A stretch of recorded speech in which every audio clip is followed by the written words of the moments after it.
السلام عليكم ورحمة الله وبركاته. ازيكم عاملين ايه؟ اللي مهتم جدا ومفيد في عالم التطبيقات اشترك في القناة وفعل زر الجرس عشان يوصلك كل ما هو جديد ومفيد في عالم التطبيقات. في القناة عندي اقدر افك التطبيقات الحديثة اللي بتسهل لك حياتك اليومية والتطبيقات اللي فيك، وكمان التطبيقات اللي هكرر النهاردة ان شاء الله مع شرح تطبيق جديد هو اسمه ويج ستريم ماني مانجمنت.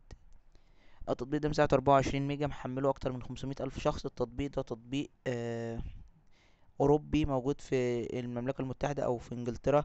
بتقدر من خلال التطبيق ده ان انت تسيطر على اموالك، بحيث ان انت لو شغال اي شغلانه في اوروبا او في المملكه المتحده وصاحب العمل مشترك على التطبيق ده، فانت بتقدر ان انت تخش وتعمل عضويه ليك، بحيث ان انت تقدر تستلم مرتبك قبل نزوله بمده تصل مثلا ليومين ثلاثه، بحيث ان انت اذا اتزنقت بتقدر تاخد كارد مثلا من على التطبيق بضمان المرتب بتاعك.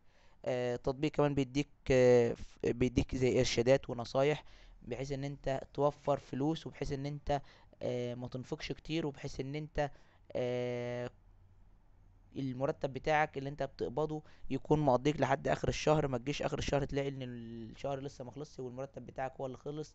وبتقدر ان انت تحط لنفسك زي ميزانية كده على التطبيق، ان انت تبقى عامل لنفسك مصاريف يومية او مصاريف اسبوعية، بحيث ان انت هتصرف مثلا خلال الاسبوع 100 دولار او 100 يورو، خلال 10 ايام 150 يورو، على حسب بقى المبلغ اللي انت بتحطه.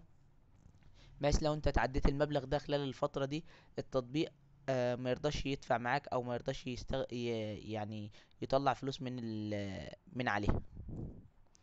ده كده الغرض من التطبيق.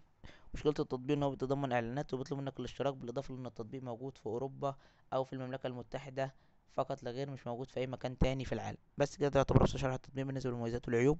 لو عجبك شرح التطبيق تدوس لايك للفيديو. لو عايز شرح تطبيق معين رسيب في الكومنت. لو شفت ميزة او قبل التطبيق في اي تحديث من التحديثات القادمة اكتبها في تعليقات الفيديو. شكرا، سلام عليكم.